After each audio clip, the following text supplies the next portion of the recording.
Bueno, muy buenas noches a todos. Hoy vamos a dar la clase número 4 y vamos a hablar sobre animales ponzoñosos. Bueno, primero una definición importante, ¿no? Saber qué son los animales ponzoñosos o a qué se le dice animales ponzoñosos o también llamados venenosos, ¿no? Son aquellos que producen veneno y poseen la capacidad de inocularlo por medio de un aparato especializado, mediante cual pueden ser dientes modificados, como los ofidios, pueden ser quelíceros, aguijones o si no también cuerdas. De la lista de animales ponzoñosos tenemos una gran variedad, sobre todo en nuestro país, como ser ofidios, arácnidos, que son las arañas, los escorpiones, los miriápodos, los lepidópteros, los himenópteros y animales acuáticos, ¿no? Entre ellos están las culebras, las arañas, los alacrán, los ciempiés, los bichos peludos, que de eso vamos a hablar también, las orugas, las abejas, avispas, las aguavivas, las rayas o también los llamados chuchos. Como pueden ver, la lista de animales ponzoñosos es muy extensa. Tristemente la clase no nos va a dar para abarcar todos estos tipos de animales ponzoñosos. Espero que lo hagamos en un futuro. Pero hoy vamos a hablar de 3 clases en específicas, ¿no?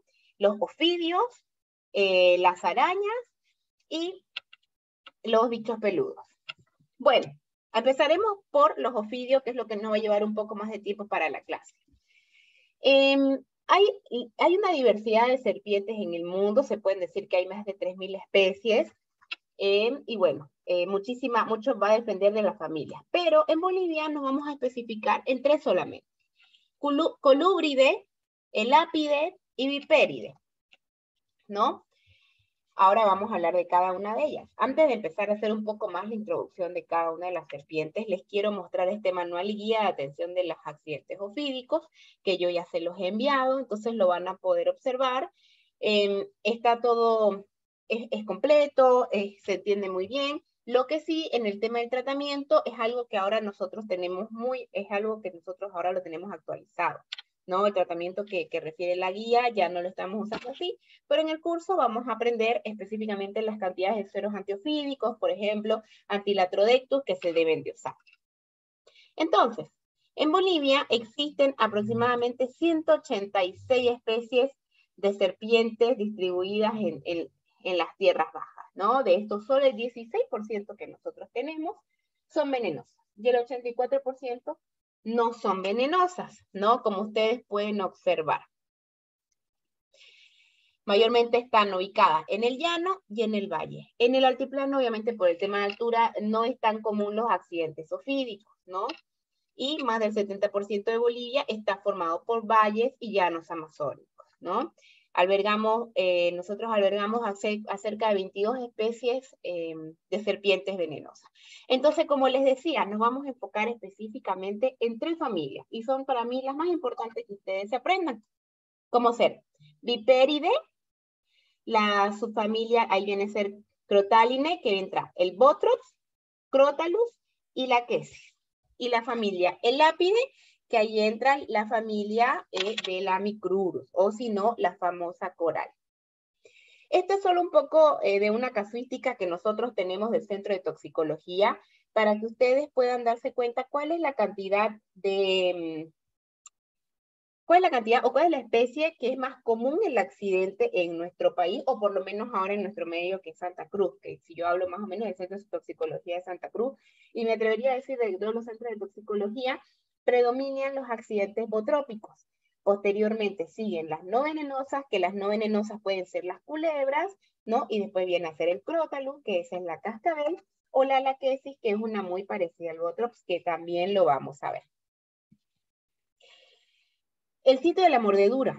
Bueno, el sitio de la mordedura también es importante, y aquí les muestro que el 82% de nuestras consultas es en miembro inferior. Significa que están en tobillo, en pie, en dedos.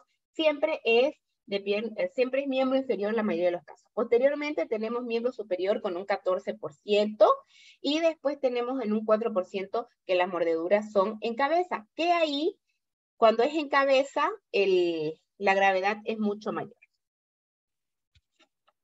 Según los datos de la Organización Mundial de la Salud, 4.5 a 5.4 millones de personas son mordidas anualmente, ¿no? 1.8 a 2.7 millones desarrollan una enfermedad clínica, o sea, presentan signos y síntomas o desarrollan alguna afectación sistémica, ¿no? 81.000 a 138.000 mueren por complicaciones. Las complicaciones lo vamos a hablar vamos hablando de cada especie, porque cada especie tiene algo distinto.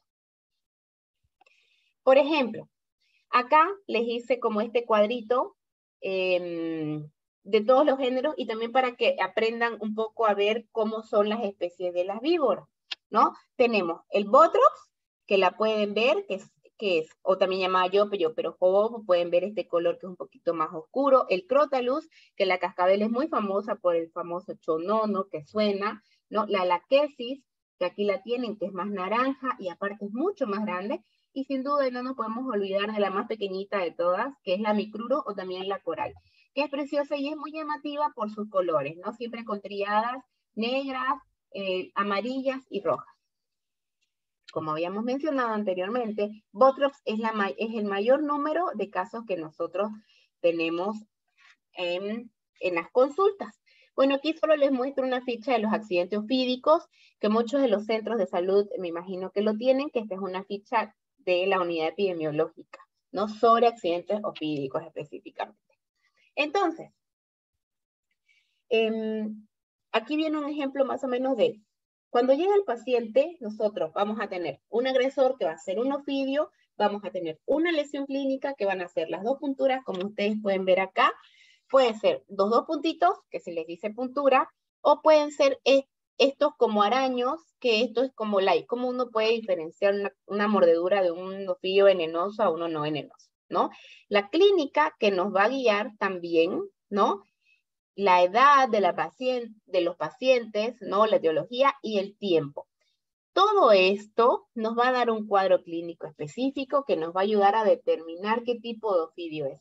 Muchas veces llegan a las consultas casos que no pueden evidenciar al ofidio o que obviamente no siempre, algunas veces los matan y le sacan foto, pero muchas veces el ofidio simplemente se escapa, ¿no? Entonces llegan con, doctora, me morí una víbora, solo vi que era café, vi que era marrón, entonces dependiendo de la clínica, del tiempo y de la puntura, nosotros vamos a poder orientarnos a qué tipo de accidente ofídico es.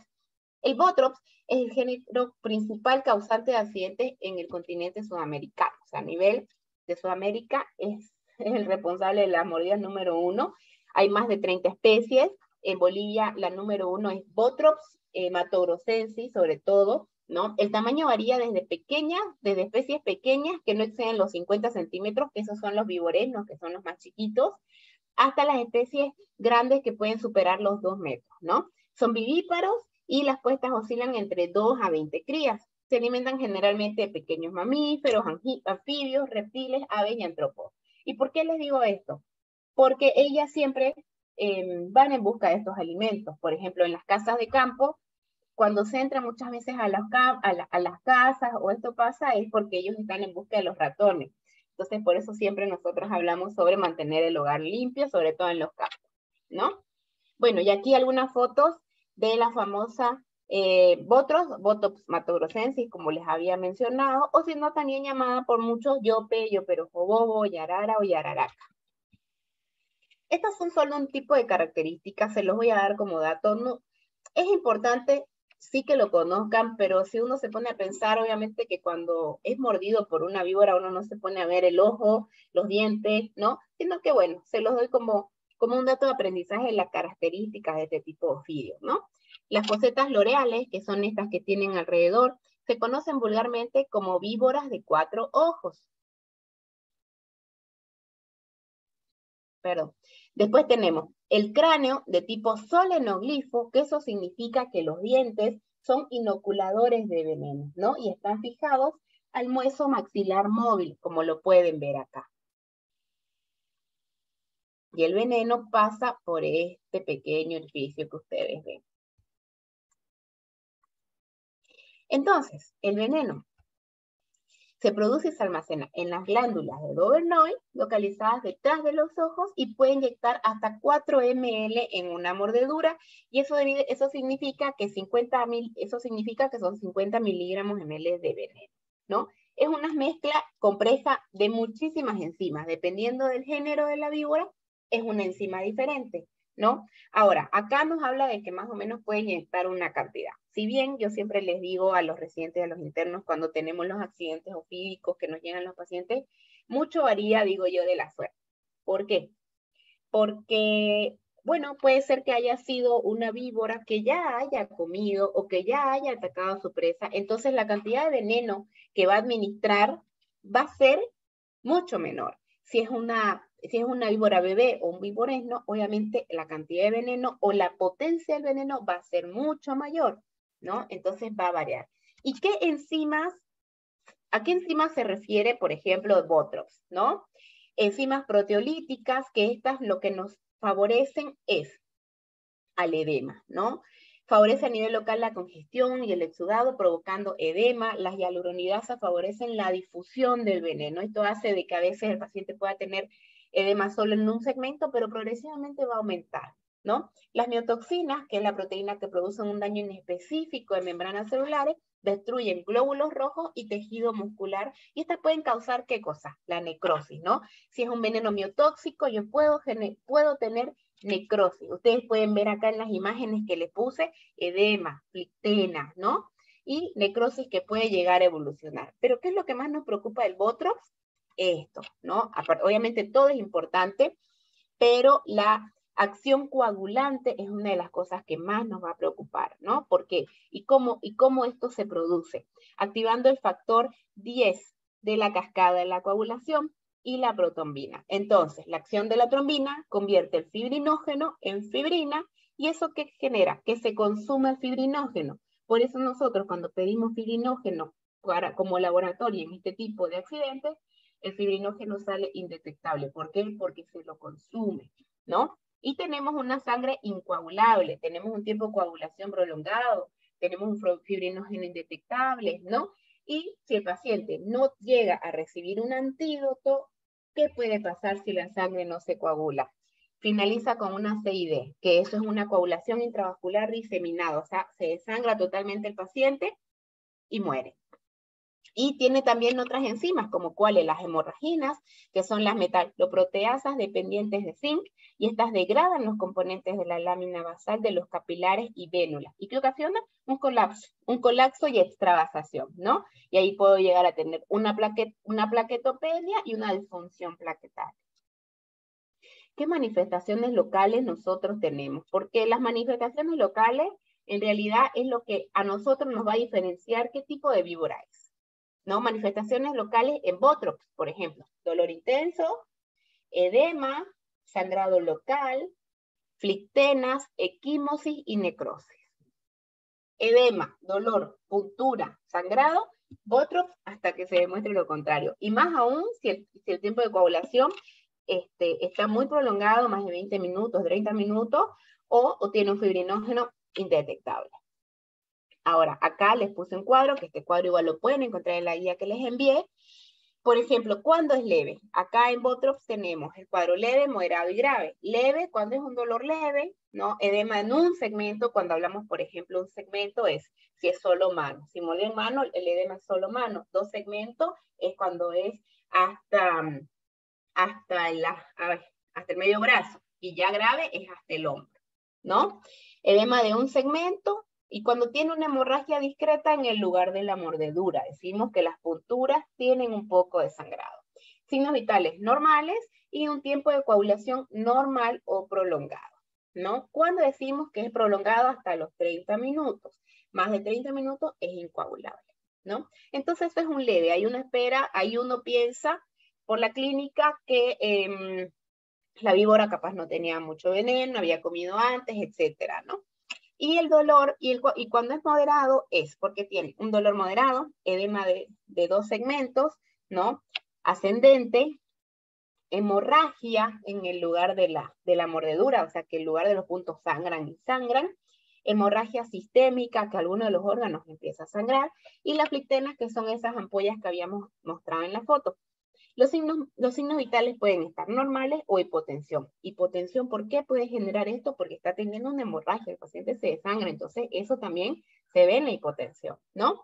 Y el tiempo de coagulación puede estar prolongado de 10 a 30 minutos. Eso es prolongado. Y en el grave tiene un paciente un dolor intenso que no lo puede uno ni tocar al paciente, un edema ascendente, hemorragia de la mordedura, hemorragia sistémica, y aparte en el grave el paciente empieza a tener hemorragias o sangrados de las heridas antiguas. Si tenía una herida en cualquier parte del cuerpo, la herida empieza a sangrar, empieza a tener gingivorragias también, ¿no? Tiene las flictenas, tiene la necrosis, oliguria, anuria, y genera una insuficiencia renal en muchos de los casos. Y como signos vitales, como tiene un sangrado tan grande, tan grave, puede llegar a tener una hipotensión y un shock hipovolémico, ¿no? Y un tiempo de coagulación incoagulable. Es un tiempo de coagulación, como habíamos dicho, más de 30 minutos. Laboratorios a solicitar. Todo accidente ofídico, esto grábenselo, todo accidente ofídico, siempre hay que pedir estos laboratorios. Hemograma, con recuento de plaquetas, coagulograma, que ahí entra, tiempo de coagulación, tiempo de protombina y fibrinógeno, ¿no? Acordémonos que el Botrop se consume el tiempo de coagulación, el fibrinógeno y el tiempo de coagulación está prolongado igual que el tiempo de protombina. Y pedimos una CPK, bien, para ver el tema de la rhabdomiólisis, ¿no? Urea y creatinina para ver la función renal, no nos olvidemos que en los casos graves puede llegar a tener falla renal, y el examen de orina, ¿por qué? ¿No? Porque muchas veces hemos llegado a tener casos de que ingresan sin ninguna alteración neurológica, una sintomatología leve, pero en la evolución presenta mioglobinuria, y esto se debe a otra víbora que vamos a hablar enseguida, ¿no? ¿Cuál es esta mordedura o este accidente ofídico? Tienen antídoto. Y este antídoto nosotros en el país lo tenemos y es gratuito, lo da el Sistema Universal de Salud y lo produce un laboratorio de Bolivia de La Paz que se llama INLASA, ¿no? Se indica una vez diagnosticada la mordedura como género Botrop, porque esto no significa que todos los accidentes por ofidio vayamos a indicar antídoto, porque puede ser no venenosa. Entonces, si ustedes están seguros, se indica, ¿no? Siempre con las características clínicas y los laboratorios, ¿no?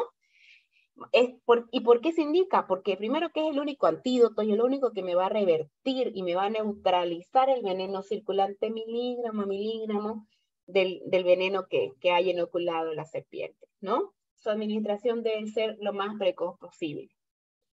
Se administra en dosis única, es lo mejor siempre, ¿no? No es que estar administrando 2 y después de 4 horas otras 2 y después eso no es, eso al contrario es contraproducente. Entonces siempre es mejor administrar una dosis única y se coloca vía intravenosa.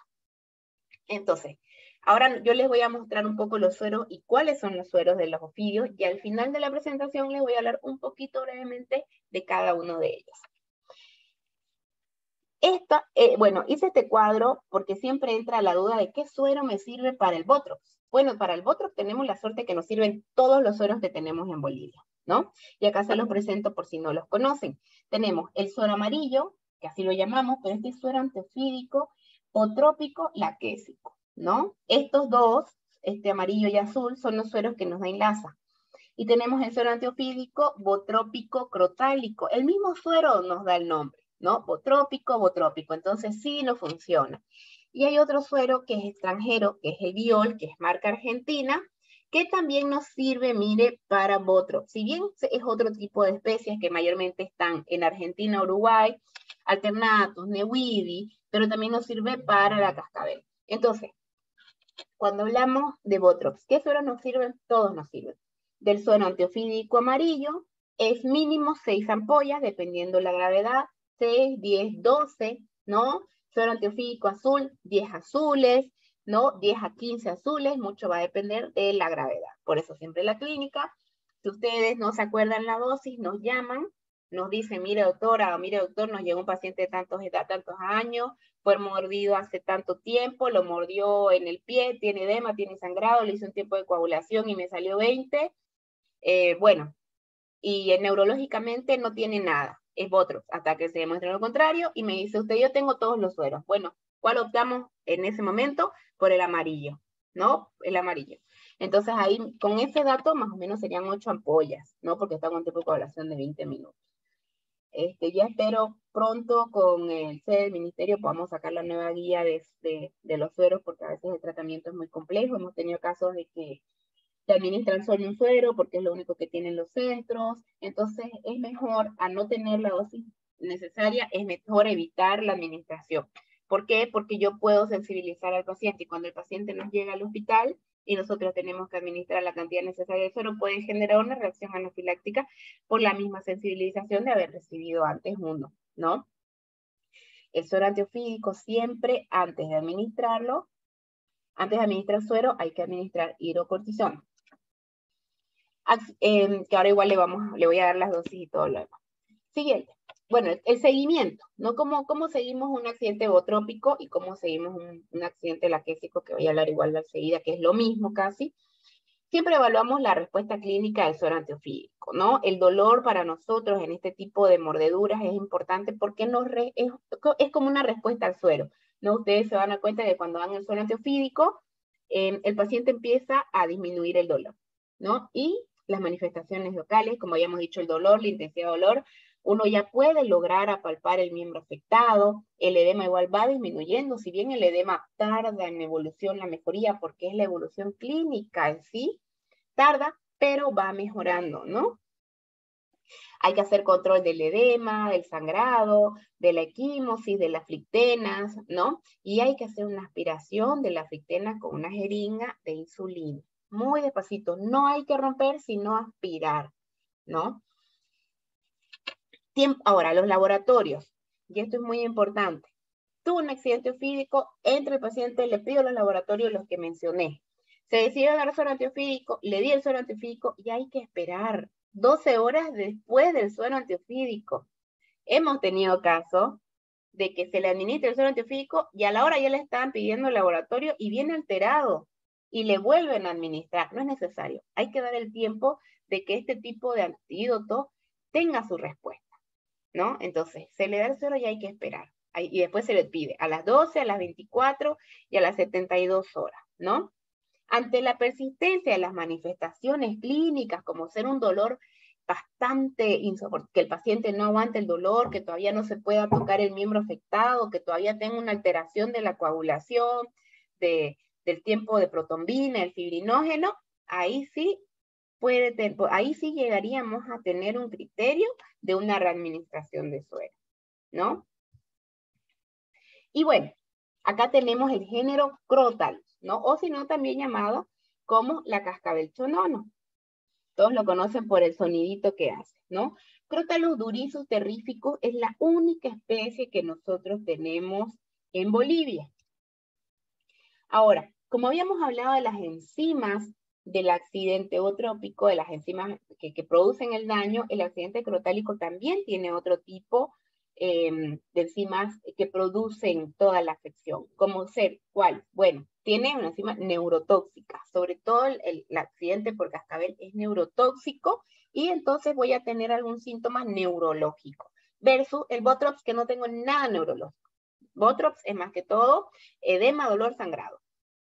Crotalus es más que todo neurológico y es el único accidente ofídico que me genera esto, mioglobinuria, ¿no?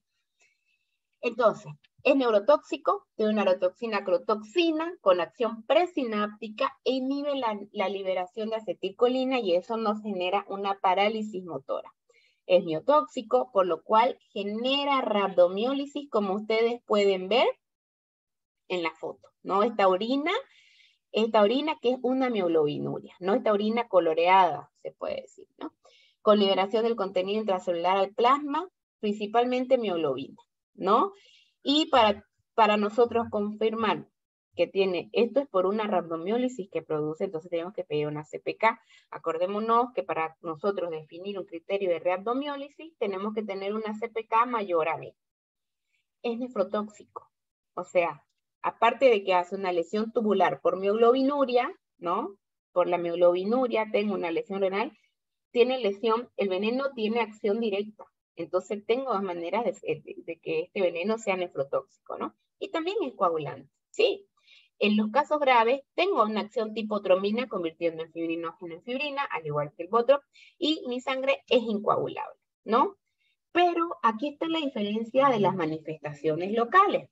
Tengo dos punturas un poco evidentes, dolor y parestesia, y huellas, obviamente, o sea, tengo la huella de la mordedura y un leve eritema. Nada más, como manifestación clínica de la cascabel. Leve dolor, dos punturas, pero si ustedes se dan cuenta versus el Botox, acá no tengo la equimosis, no tengo el edema bien marcado tampoco, y no tengo las dos punturas sangrantes, ¿no? Y aparte, ¿qué otra cosa tienen de diferencia? Miren acá el eritema, ¿no? Leve edema, pero miren acá el eritema. Pero tengo el efecto neurológico, que no nos podemos olvidar que es lo importante y lo que nos va a ayudar a diferenciar del Botox. ¿Y qué es lo que me ocasiona y cómo yo lo puedo ver en el paciente? Tengo una tosis palpebral, ¿no? La caída del párpado, en otras palabras. El paciente, por más, como pueden ver en la foto, con permiso del paciente, subimos esta imagen claramente. Como pueden ver en la foto, el paciente intentaba abrir los ojos y no podía. Tenía esta tosis palpebral que ustedes la pueden ver en la evolución de las horas de la mordedura. Parálisis de músculos oculares extrínsecos, diplopía, visión borrosa, que eso es lo primero que tienen que preguntar. ¿Usted ve bien? ¿Ve borroso? Abra los ojos, entonces eso pasa, ¿no? Y también adormecimiento de la cara, de la lengua, tiene disfagia. Y también tiene parálisis de los músculos respiratorios, que eso es en los casos graves, ¿no? Puede llegar a tener hemorragia, mialgias, aumento de CPK, orina roja o marrón y mioglobinuria o falla renal también. Entonces, evolución clínica. ¿Cómo puedo llegar a ver esto en un laboratorio, por ejemplo? ¿No? Bueno, siempre hay que hacer la evolución del estado general, los signos vitales y la evolución de la neurotoxicidad, que es lo más importante. Ver la fase neurotóxica o miasténica, ¿no? Ver, siempre hay que pedirle al paciente, darle su tarrito de orina, el paciente llega, orine en el tarrito. Entonces uno va haciendo la comparación. Mire, una orina, dos orinas y después empieza la orina a colorearse. Por eso tenemos que hacer un seguimiento de 24 horas de la orina, ¿no? Controlar la función renal, hacer el control de la diuresis horaria, la coloración de la orina y el control del sangrado. Igual acá les traigo un cuadrito del accidente crotálico. En los casos leves, dolor, la fase miasténica, no nos olvidemos, la tosis palpebral, ¿no? La debilidad, que puede estar ausente o puede estar tardía. La mialgia ausente o discreta, tengo una orina normal y tengo una oliguria ausente. Un tiempo de coagulación normal o prolongado. En la moderada tengo dolor, la fase miasténica también, que puede ser discreta o evidente, la diplopía, la visión borrosa, la tosis palpebral, la anisocoria, que puede ser discreta o también puede ser evidente, y tengo una mialgia, que aquí es un poquito más intensa, ¿no? Tengo la orina colúrica, la oliguria también puede estar ausente, y estado general conservado, y un tipo de coagulación prolongado. Y en el caso grave, vómitos, fase miasténica, tos y visión borrosa, diplopía, anisocoria, oftalmoplegia bien marcado, disartria, ¿no? El paciente intenta hablar y no puede, mialgia intensa, un dolor de músculo intenso, orina oscura, oliguria, ¿no? Insuficiencia renal, insuficiencia respiratoria, puede tener, o sea, es como es un estado general bien comprometido, ¿no? Y el tiempo de coagulación está prolongado o incoagulable. Este tipo de crotalus o cascabel son nefrotóxicos. Entonces son una de las cosas que nosotros tenemos que cuidar mucho. Y algo que quiero mencionar y repetirles igual es de que siempre que el paciente ingrese hay que ponerle una buena hidratación o que el paciente ingiera agua, porque es la manera de cierta manera, cuidar al riñón, ¿no? Hacer una nefroprotección, porque el paciente ingresa, y voy a dar un ejemplo de hace unos minutos que tuvimos un paciente en el hospital. El paciente fue mordido a las 8 de la mañana, eran las 6 de la tarde y no había tomado un vaso de agua. ¿Por qué? Al contrario, hay que hidratar al paciente porque hay que cuidar ese riñón, ¿no? Podemos evitar que tenga capaz una falla renal con una buena hidratación. Tienen el pensamiento de que si toman agua no les va a hacer bien o puede empeorar el cuadro. Entonces, bueno, y acá volvemos a los laboratorios a solicitar. ¿Cuáles? Los mismos que les repetí. Hemograma, tipo de coagulación, tipo de protomina, fibrinógeno, urea, creatinina, CPK, transaminasas, TGO-TGP, muestras de orina, ¿no? Y un examen de orina. Ahora, ¿qué sueros me sirven para este tipo de accidente? Aquí ya tengo menos opciones y solo me sirve el azul, que acordemos que dice botrópico crotálico, ¿no? Suero azul, mínimo 10 ampollas, se usan hasta 15 en casos graves, o tenemos el suero antiofídico polivalente, el Biol, que, acordémonos, este es gratuito y este se paga, ¿no? Este se lo tienen que comprar, cuestan aproximadamente 280, 300 bolivianos el suero Biol por ampolla, por vial, y se necesita mínimo 10, ¿no? Entonces, bueno, contamos con el azul, que es gratuito, nos lo da en LASA, es muy bueno. Entonces tendríamos que usar, dependiendo de la gravedad, entre 10 a 15, y si se necesita más, se valora paciente a paciente. Entonces, ¿cómo hacemos el seguimiento de un accidente crotálico? Evaluar la respuesta clínica, las manifestaciones por la neurotoxicidad, ¿no? Lo que hayamos repetido de todos los síntomas que se presentan, las mialgias y sobre todo hacer un control estricto de la función renal, ¿no? Ante la persistencia de la mioglobinuria, ¿no? Que es la coloración de la orina, se puede considerar la administración de 5 a 10 ampollas de suero crotálico o trópico, que es el azul, o el Biol, ¿no? Siempre hidratación para lograr una diuresis adecuada, y en casos graves también se puede hacer una alcalinización urinaria, ¿no? En casos de oliguria, considerar una furosemida o mannitol, y bueno, siempre repetimos, como es muy nefrotóxico, hay que controlar la función renal. Accidente laquético, o si no, llamado cascabel puga, cascabel muda, pucarara, surucucu, ¿no? Bueno, como pueden ver, es gigante. Es una de las víboras más grandes que nosotros tenemos a nivel Latinoamérica, mide más de 2 metros. El accidente laquésico es muy parecido al Botrops. No sé por qué se me habrá desordenado un poco la diapositiva, quizás cuando la estaba acomodando, que yo siempre uno el Botrops y el laquesis, porque es lo mismo. La diferencia del Botrops y el laquesis es de que esta víbora, que es una de las más grandes, genera una estimulación parasimpática, bradicardia, diarrea, dolor y dolor abdominal cólico. Esas tres cosas, ¿no? Todo lo vagal. Y las enzimas son las mismas, proteolítica, coagulante, vasculotóxica, hemorrágica. Entonces, la diferencia entre un Botrops y una laquesis es que la laquesis agrega siempre una bradicardia, diarrea y dolor, y el Botrops no. Las manifestaciones locales son idénticas. Dolor, edema, equimosis, sangrado, flictena, necrosis, lo mismo. Pero hay una manera de diferenciarlos, sí.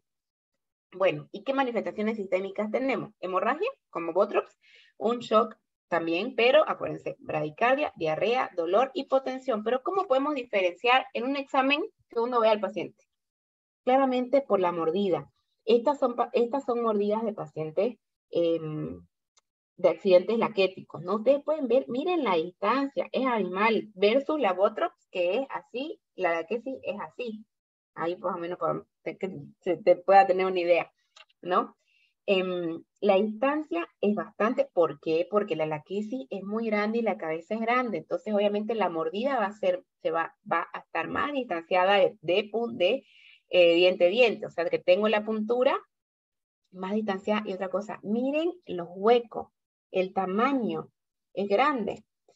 Y bueno, en este caso de la laquesis no tenemos leve, o es moderada o es grave, ¿no? Es lo mismo. En la moderada, dolor, edema en el lugar de la mordedura, edema ascendente, hemorragia local, hemorragia sistémica y el efecto vagal. diarrea, dolor, bradicardia. Y un estado general está conservado. Y el tiempo de coagulación prolongado, o sea, hasta 30 minutos puede alterarse, ¿no? Y en la grave tenemos dolor, edema ascendente intenso, hemorragia local y sistémica. Aparte tengo la flectena, tengo necrosis, tengo un shock hipovolémico y todo el efecto vagal ya mencionado y el estado general está completamente comprometido. Y el tiempo de coagulación está incoagulable, o sea que pasaron los 30 minutos y ese tiempo de coagulación no existe, o sea, no coagula la sangre. Ahora, ¿qué suero es antiofídico? Para este tipo de accidente, nosotros tenemos en el país solo uno, el amarillo. Ustedes pueden ver, aquí dice suero antiofídico, botrópico, laquésico, ¿no? Y acá son mínimo 15 ampollas. Y ahora vamos a ver, al final de la presentación de todos los ofidios, cómo administramos el suero antiofídico. Bueno, y dicho esto, vamos por la cuarta especie de las más importantes y de las más bonitas, las más coloridas, que entra el género Micrurus, o serpiente de coral o coral verdadera. Ustedes pueden ver que esta serpiente es chiquita, es delgada, es colorida, ¿no? Y bueno, es preciosa. Y no es agresiva, que eso tiene, a diferencia de las otras especies. Las otras especies son un poco más agresivas, ¿no? Estas no. ¿Y cuál es la acción del veneno? Simplemente es una, es neurotóxica. Neurotóxica y no más. Entonces, tiene una acción posináptica, compite con los receptores nicotínicos de la acetilcolina, similar al curare, y tiene un efecto presináptico que genera inhibición y liberación de la acetilcolina. Manifestaciones locales, casi nada, poco evidente. ¿Y qué es lo que nosotros tenemos como accidente lapídico o mordedura por género Micrurus o coral? Parestesias, vómitos, tosis palpebral, oftalmoplegia, parálisis facial, disfagia y lo que más nos preocupa, la parálisis de los músculos respiratorios, porque el paciente deja de respirar porque los músculos se paran. Y eso me genera una insuficiencia respiratoria. Todos los casos que nosotros recibimos de este género son graves. Ahora ustedes me dirán, pero se parece capaz un poco al crótalo. Sí, pero hay una gran diferencia. Acá yo no tengo la orina colúrica, no tengo la mioglobinuria. Y me dicen, pero bueno, ¿y cómo la diferencia del botrox? Acá no tengo edema en la lesión, no tengo las punturas sangrantes, no se ven la distancia de las punturas, tampoco es algo que se note. Es más, ni siquiera casi se nota mucho la lesión, ¿no? Y aparte que es una víbora que no es agresiva, ella le tiene miedo a las personas y solo va a generar una mordida si el paciente la agarra, porque su cabeza es así. Entonces su boquita no da para que abra mucho y ella pueda ser agresiva o poder morder. Entonces los casos que hemos tenido ha sido porque los pacientes las han agarrado y la víborita al estar así, muerde, ha mordido y mordió, mayormente en las manos, ¿no? Entonces hemos tenido así. Ahora, ¿hay suero antiofídico para este tipo de accidentes? Sí lo hay. ¿Lo tenemos disponible? No. Es más, es muy poco, hay muy poca disponibilidad de este suero para coral a nivel Sudamérica. Pero ¿cómo la podemos salvar? ¿No? Es la gran pregunta si todos los casos son graves. Bueno, en caso de una insuficiencia respiratoria o que los casos lleguen a ser graves, intubación traqueal. El paciente se intuba, ¿no? Y listo, porque nosotros estamos haciendo una asistencia respiratoria, dado que el paciente no puede respirar, nosotros hacemos la asistencia mediante una intubación. El paciente obviamente, consciente de todo, se lo puede sedar obviamente sin duda, ¿no? Pero bueno, también se puede usar neostigmina, que es un inhibidor reversible de colinesterasa. Dosis de 0,5 miligramos por ml, adultos y adolescentes 0,5 miligramos cada 4 horas, niños 0,05 miligramos por kilo de peso cada hora, y antes de cada dosis de neostigmina, administrar atropina. La neostigmina a veces cuesta conseguir. Bueno, la experiencia que yo tengo de los accidentes que hemos tenido por coral, en que ustedes van a ver que les mandé una publicación que nosotros escribimos, cuando estábamos en la residencia de un accidente que tuvimos que no conseguimos el suero por ningún lado de Sudamérica, el paciente mejoró simplemente con la administración, o sea, con una intubación. No tuvimos neostigmina tampoco para administrar.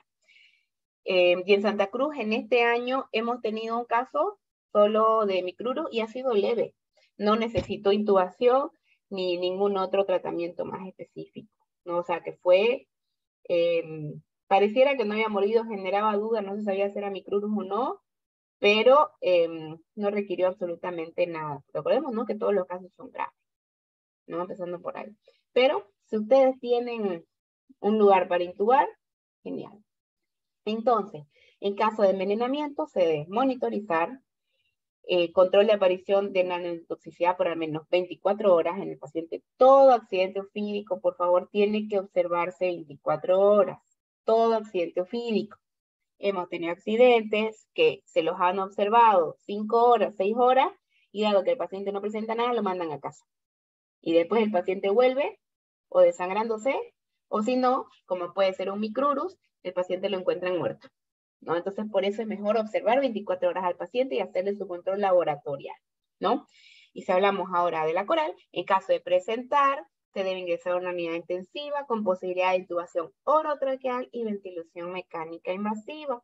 Se debe considerar en los casos sin compromiso respiratorio el uso de anticolinesterásico, ¿no? Y si bien los resultados clínicos del antiveneno son controversiales, su uso para evitar la progresión de la neurotoxicidad es recomendado siempre por los centros de toxicología de referencia, ¿no? Como medidas iniciales que uno tiene que hacer cuando un paciente ingresa: retirar calzado u prendas de objeto. No nos olvidemos que el paciente puede generar edema. Entonces, si mordió mi mano y yo tengo un anillo, lo primero que tengo que hacer es quitar el anillo porque después empieza el edema y va a ser imposible quitarle los objetos, ¿no? Que compriman la zona, tranquilizar al paciente porque siempre están muy nerviosos, eso tampoco nos ayuda porque empiezan a estar taquicardios, ansiosos, hipertensos, etcétera, ¿no? De ser lo posible, siempre lavado con agua y jabón. Mantener la zona de la mordedura en posición de descanso y en posición de elevación, ¿no? Y traslado inmediato al centro asistencial más cercano posible. No todos los centros de salud cuentan con sueros antiofídicos, pero muchos de los hospitales de segundo y tercer nivel, sí. Ahora, ¿cómo hacemos el tratamiento de suero antiofídico? Todo tratamiento de suero antiofídico tiene que ser realizado en un hospital que cuente con una medida de cuidados intermedios, por lo menos. ¿Por qué? Por el riesgo de la reacción anafiláctica que puede llegar a presentar. Entonces, ¿cómo lo administramos? Previo a la administración del suero, administramos 15 a 30 minutos, preferentemente 30 minutos, hidrocortisona intravenosa. ¿Cuánto? 250 a 500 miligramos. En los niños no podemos administrar más de 500, ¿no? Siempre 5 a 10 miligramos kilo. Clorfenidamina o difenidamina hay que tener siempre en mano, ¿no? O adrenalina en caso de que sea una reacción anafiláctica moderada, y en casos graves, ¿no? Un equipo de intubación. Es por eso que todos estos tipos de tratamientos tienen que ser en un centro asistencial que cuente con una unidad de cuidados intermedios que pueda realizar este tipo de maniobras, ¿no? Esperamos los 30 minutos de la hidrocortisona y posteriormente iniciamos la dosis del suero antiofídico, ¿no? Todo suero antiofídico tiene que ser diluido en suero fisiológico. Por ejemplo, si es un accidente en el que yo he decidido administrar 8 ampollas de suero fisiológico, de suero antiofídico amarillo, lo diluyo en 300 cc de suero fisio. Eso a pasar en 1 a 2 horas, ¿no? Los primeros 15 minutos lento y tengo que observar que el paciente no presente ninguna reacción alérgica. Si el paciente no presenta ninguna reacción alérgica, continúo el tratamiento hasta completar lo más antes posible. Si es mejor 1 hora, que en 1 hora pase los 300 cc con los sueros antiofídicos, ¿no? En caso de que el paciente presente alergia, detenemos la infusión, ponemos el antihistamínico, esperamos 1 minuto y después comenzamos nuevamente con la infusión lento. El único tratamiento para revertir la toxicidad de esta mordida es el suero antiofídico. Entonces lo tiene que recibir, ¿no? Como dijimos, diluir el número de ampollas calculado en solución de suero fisiológica o glucosado, ¿sí? En la mayoría de los casos, 2 dosis únicas, ¿no? Acuérdense que cuando ustedes tengan un caso, pueden llamar al centro de Santa Cruz, de Cochabamba o de Sucre. Bueno, esto ya lo había mencionado, ¿no? Siempre estar, si hay anafilaxia, adrenalina, ¿no? Etcétera. No, los sueros antiofídicos son soluciones isotónicas o inmunoglobulinas purificadas provenientes de plasmas o sueros de animales, de animales como los equinos hiperinmunizados con pequeñas cantidades de veneno que de las diferentes serpientes venenosas. Los que son hechos acá en Bolivia son de nuestras propias serpientes, ¿no? Sueros monovalentes y las combinaciones de las diferentes inmunoglobulinas son los sueros polivalentes, ¿no? Porque hay sueros mono y los sueros polivalentes. Nuestros sueros de acá están hechos, los sueros que nosotros acá pasan por un proceso, pero están hechos con animales como ser llamas, si no me equivoco, sí, caballos no. Actualmente en Bolivia, como dije, se produce en INLASA, que es nuestro laboratorio salvador de vida, se puede decir así, porque gracias a este laboratorio tenemos este antídoto, que es gratuito, y la mortalidad de estos accidentes ha bajado demasiado. Es más, no deberíamos de tener mortalidad por estos accidentes ofídicos porque tenemos antídoto. Y se puede usar y debemos usarlo de una manera correcta, ¿no? Estos tienen que estar en cadena de frío, versus el Biol, que es el suero argentino, no tiene que estar en cadena de frío. Bueno, como había dicho, se los vuelvo a presentar. Este es el suero amarillo, Botropicola quesico. Cada vial de 10 ml contiene la dosis de inmunoglobulinas para neutralizar 25 miligramos de veneno Botrops y 25 miligramos de veneno Laquesis. Actualmente nos hemos dado cuenta, ustedes van a poder fijarse en la guía, dice mínimo 4, pero con la experiencia que hemos tenido, 4 no nos ha revertido mucho, entonces hemos ido, obviamente, ya aprendiendo a poco, y ahora mínimo lo que estamos dando es de 6 a 8, y con eso los pacientes nos están respondiendo de manera espectacular, ¿no? Este es el azul, que contiene la dosis de 15 miligramos de Botrops y 5 miligramos de Crotalus, ¿no? Y este es el suero Biol, que no necesita refrigeración, es liofilizado, y el frasco de 10 ml contiene 12.5 de Botrops alternatus, 12.5 de Botrops matogrossensis, y 4 miligramos de veneno de Crotalus. O sea, cada 10 ml revierte esta cantidad de veneno de cada género. El tratamiento hospitalario, aparte del suero antiofídico, como les había mencionado, el síntoma del dolor es un marcador clínico para evaluar la respuesta al suero. Contraindicado el uso de AINES, o por lo menos aspirina, que es un antiagregante plaquetario. Entonces, si es un accidente, cualquiera de estos, lo menos que quiero yo es alterar más el tema de la coagulación, ¿no? O todo lo demás. Entonces, no doy ketorol, no doy aspirina. Mayormente, si quieren usar algo, nosotros podríamos indicar un metamizol, ¿no? O dipirona. Antibióticos contraindicado los antibióticos. No se usa de manera profilaxis. Eso ya no, de la vieja escuela, ¿no? Actualmente solo se usa antibióticos en caso de sobreinfección, ¿no? Eso sí, es muy importante profilaxis antitetánica, pero no tras que llegue el paciente, sino cuando corrige su coagulopatía. No se administra al ingreso, sino previo al alta, ¿no? Cuando ya el paciente tiene un laboratorio normal, un coagulograma normal, ahí sí ya se le puede administrar su profilaxis antitetánica. Si no tiene infección, no se administra antibiótico. Y ahora, ¿cómo vemos una mordedura no venenosa? Tiene una mordedura de trayecto de un arco, como lo vamos a ver ahora en las fotos, ausencia de signos como ser edema, hemorragia, no tiene nada neurológico, tampoco tiene la orina colúrica como la mioglobinuria, y tiene un tiempo de coagulación normal. Como cual, aquí la pueden ver claramente. Hay otra cosa que me olvidaba mencionarle, es que muchas veces los pacientes llegan con que se hacen los torniquetes, como pueden ver acá, que eso, bueno, puede agravar un poco más el tema de la rhabdomiólisis, ¿no? Porque se lesiona en el músculo, o si no, se hacen cortes en la herida, se chupan las heridas, o sea, las mordeduras, se echan gasolina, se orinan igual donde la víbora ha mordido. Entonces esas son cosas y costumbres normales en nuestro país. Por eso es importante siempre el lavado con agua y jabón, desinfectar el lugar. Y bueno, también hay que enseñar al paciente que esas son medidas que son innecesarias y que no van a servir de nada, sino al contrario pueden empeorar el cuadro. Y acá pueden ver, esta es una mordedura por una culebra. Y clarita se pueden dar cuenta de los dientecitos, ¿no? Es como un rasgado. Ahí lo pueden ver. Entonces se dan cuenta de que no es un Botrops, un Crotalus, porque no hay los dos puntitos característicos, ¿no? Como complicaciones del Botrops, un síndrome compartimental, absceso, necrosis, insuficiencia renal aguda, ¿no? Accidente crotálico, la insuficiencia renal, que está como de primero, y después una insuficiencia respiratoria, por una parálisis también de los músculos, accidente laquésico, lo mismo que el Botrops, y el accidente lapídico, la insuficiencia respiratoria.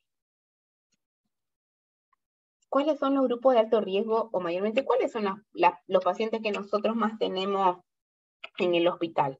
Trabajadores agrícolas y cazadores, pescadores. ¿Por qué? Porque estos accidentes mayormente ocurren, ¿no? En lugares de zonas agrícolas, ¿no? El paciente que está fumigando, o el paciente que está talando, o el paciente que está cosechando, ¿no? Son estos tipos de trabajadores.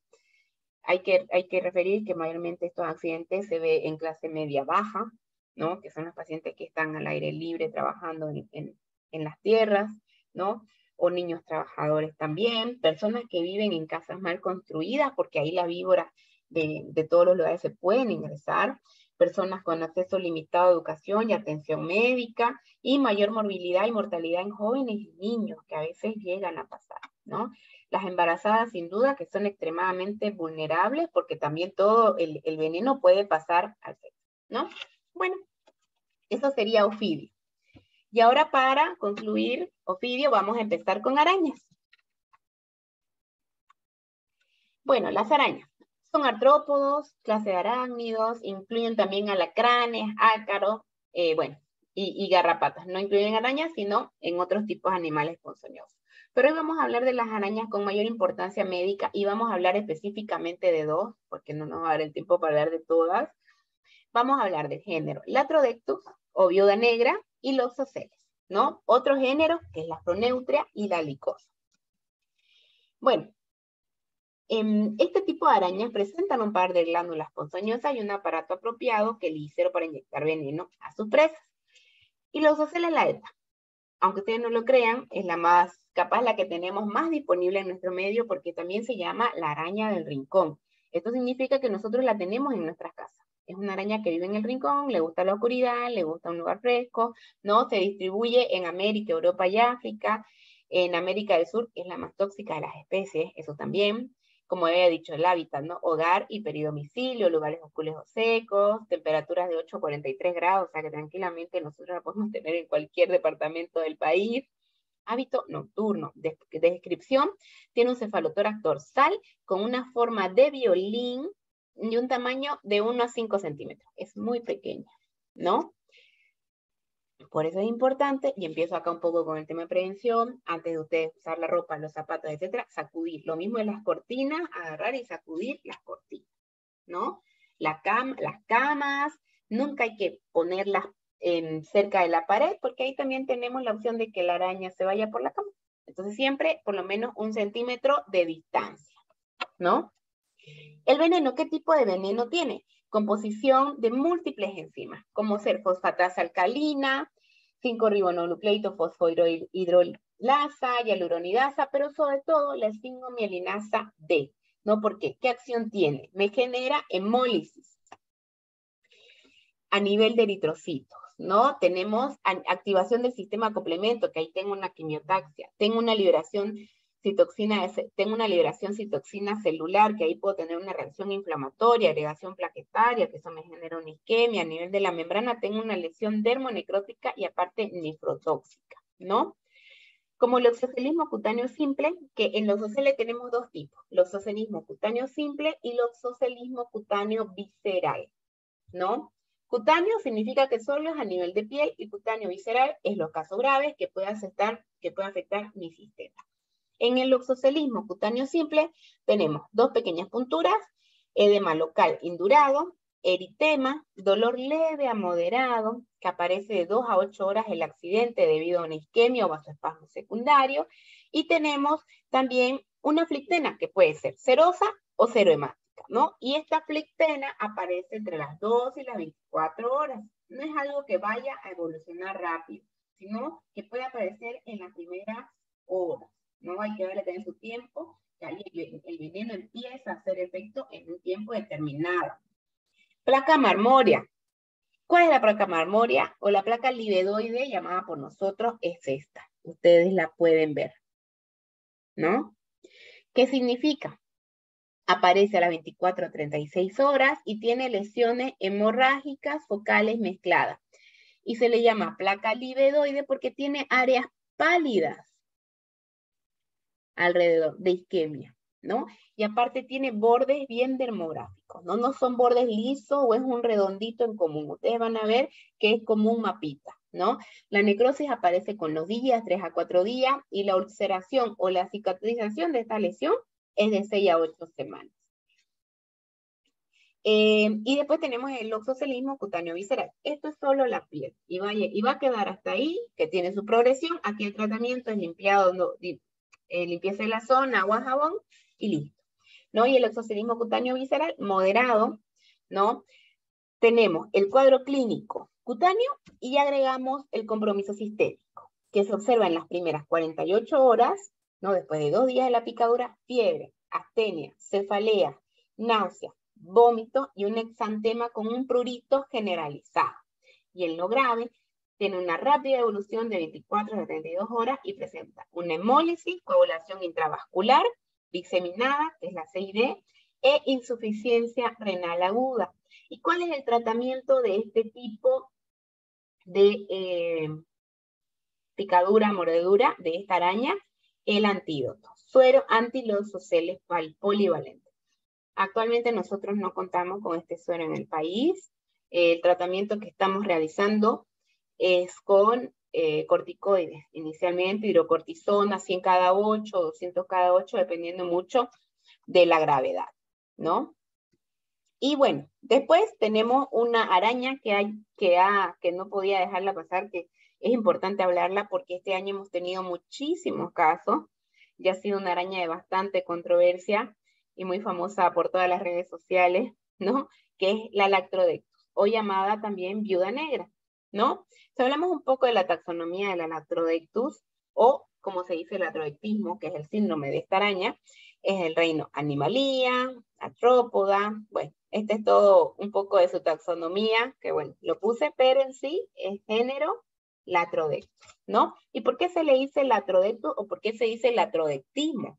Que esa es la definición médica que ustedes tienen que aprender. Cuando les llega este tipo, ustedes confirman que es esta araña, diagnóstico latrodectismo, ¿no? ¿Y cuál es? El síndrome clínico que sigue el envenenamiento por la mordedura de viuda negra, que el nombre de la viuda negra, o mico, como la conocemos muchos en Bolivia, el nombre es Latrodectus. Por eso su diagnóstico es latrodectismo, ¿no?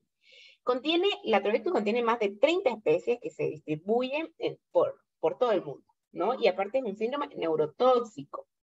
Aquí les muestro una foto de ella. Pueden ver un abdomen que es globoso, muy brilloso, y sobre todo lo que la destaca, sus colores rojos, ¿no? Rojos brillantes.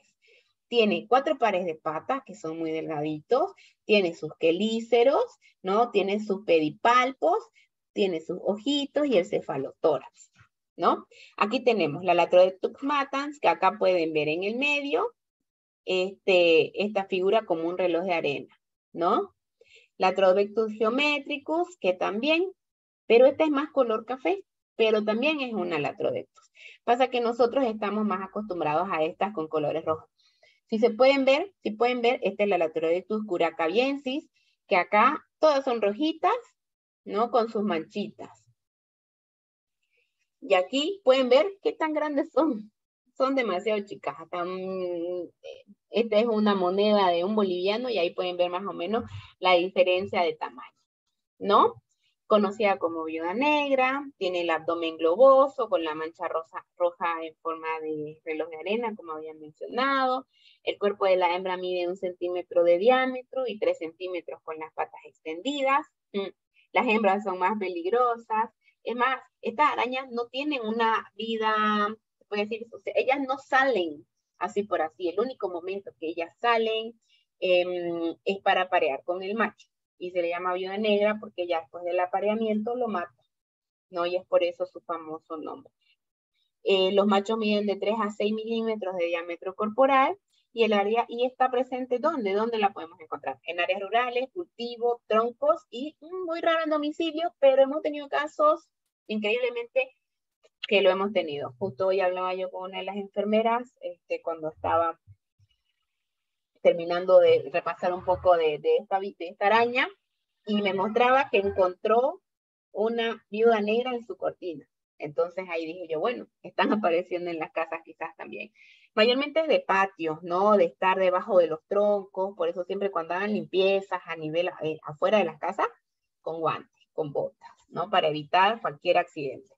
Las toxinas del veneno. Se han descrito varias toxinas y otras sustancias biológicamente activas, como ser la alfa-latrocrustatoxina, alfa-latroinsectotoxina, la alfa-latrotoxina, que este es el principal componente de todo el veneno. Es una araña que es neurotóxica también, ¿no? ¿Y qué cuadro me va a presentar? Cuadro clínico. Después de 2 a 3 horas aproximadamente, presenta náuseas, malestar general, sed, fiebre, opresión torácica, taquipnea, diaforesis, cialorrea, epífora, hiperreflexia, contractura de los músculos, que eso se traduce en un dolor que es muy desagradable. El dolor por la picadura de viuda negra es un dolor que yo lo he visto en los pacientes, las mujeres que han sido madres dicen que es peor que un parto, y el dolor es demasiado. Y esto también pasa por las contracturas que me genera el veneno, ¿no? Tienen trismus y tiene una fase de lacroectismo, que es una fase que tienen los pacientes de dolor. Aparte, mucha sudoración y un dolor intenso, ¿no? Tienen unas parestesias y hasta tienen espasmo de vísceras huecas abdominales. Dolor, calambre con rigidez muscular generalizada, constipación, retención urinaria, ¿no? Taquicardia, hipertensión, priapismo en los hombres, agitación, inquietud, midriasis, ansiedad y sensación de muerte inminente. O sea, el dolor realmente es horrible, ¿no? Hemos tenido pacientes, esto como anécdota también, que han ingresado como un dato, sin un motivo de consulta sin dato, que entraron con un dolor abdominal en estudio, entró el paciente, dolor abdominal, un abdomen en dolor insoportable, lo estaban entrando a cirugía. Hasta que, bueno, se le hizo una buena anamnesis y surgió que lo mordió una araña. Entonces, obviamente, clínica y antecedentes, ¿no? Como siempre hablamos, si hay ahí algo tóxico que nos pueda vincular con la clínica, bueno, es importante hacer el diagnóstico o la vinculación apropiada. Se diagnosticó el latrodectismo antes de entrar a cirugía y se le administró antídoto y paró todo dolor, ¿no? Manifestaciones tardías, este tipo de arañas también las puede tener, ¿no? Y como dijimos, la fascia latrodectísmica, ¿no? La sintomatología tardía, eritema, sudoración facial y de cuello, edema palpebral, mucho edema palpebral, blefaroconjuntivitis, expresión de dolor y eventualmente trismo. 48 a 72 horas después, declinación del cuadro clínico, inicia el metabolismo del veneno y puede ocurrir erupción cutánea generalizada de varias formas. Mayormente en estos tipos de araña, de los dos que he nombrado, si uno pregunta, ¿la puedo evidenciar en el examen físico, los puntitos, las punturas, la picadura? No, es muy poco visible, ¿no? Porque obviamente son muy chiquititas, entonces no dejan sus marcas, no son muy predominantes, se puede ver un leve eritema y leve dolor, ¿no? ¿Cuál es el tratamiento? El antiveneno, el suero antilatrodectus, ¿no? Este suero igual actualmente lo tenemos, que es producido por Inlasa, y nos alcanza una ampolla. Una ampolla que se tiene que administrar. Una ampolla en un suero de 200 cc de suero fisiológico a pasar en 1 hora. Está pasando el suero y el paciente revierte el cuadro increíblemente. Es mágico, ¿no? Igual es lo mismo. 30 minutos antes, hidrocortisona. Espero 30 minutos, administro el suero, una ampolla en 200 cc de suero fisio a pasar en 1 hora. Y controla. Obviamente uno tiene que pedir los laboratorios de control, ¿no? Y bueno, ya para terminar, otra cosa, nosotros como Centro de Toxicología contamos con este suero y muchos lugares de Bolivia también encuentran, sobre todo en las zonas más epidemiológicas donde saben que hay este tipo de accidentes, ¿no? En Cochabamba también se cuenta con este tipo de suero, los producen LASA, ¿bien? Y bueno, para terminar un poco de las familias de la Megalopigidae o los famosos bicho peludo, ¿no? Bueno, ustedes lo pueden ver acá, son unos gusanitos muy agradables a la vista. Bueno, esto es un artículo médico que igual se los envié, pero este es el bicho peludo verde que lo deben conocer mucho más, que también es otra familia de Saturnidae, presentan espinas ramificadas, ambos animalitos, y puntiagudas de aspectos arbóreos. ¿Y cuál es el problema? Esos pelitos que ellos tienen. Esos pelitos tienen glándulas de veneno en ápice, ¿no? Pueden tener coloración verdosa o otros colores, y el problema es que cuando hay muchos vientos, ellos se vuelan y pueden caer en las personas, ¿no? Y es ahí también el problema porque, bueno, son tóxicos también, ¿no? Y aquí son los que hablamos de las lonomias, ¿no? Que son causantes de un síndrome hemorrágico. El cuadro clínico, acá pueden ver, miren, deja el eritema y deja la formita del gusanito. Siempre el gusanito deja su forma en donde él toca, no por lesión. Las manifestaciones son de tipos dermatológicos, dependiendo de la intensidad y la extensión del contacto. Tienen un dolor local intenso urente, edema, eritema, y se observa la impronta dejada sobre la piel. Puede evolucionar en la formación de vesículas y puede producir un infarto ganglionar regional, característico y muy doloroso. Evolución, desaparece en 3 a 5 días y no deja secuelas. ¿Y cómo se trata este tipo de accidentes? El dolor es tanto también que tenemos que usar la escala del dolor. Muchas veces en este tipo de pacientes hemos tenido que usar morfina. O sea que si tienen que llegar a eso, tienen que usarla porque la merita y está el tratamiento específico.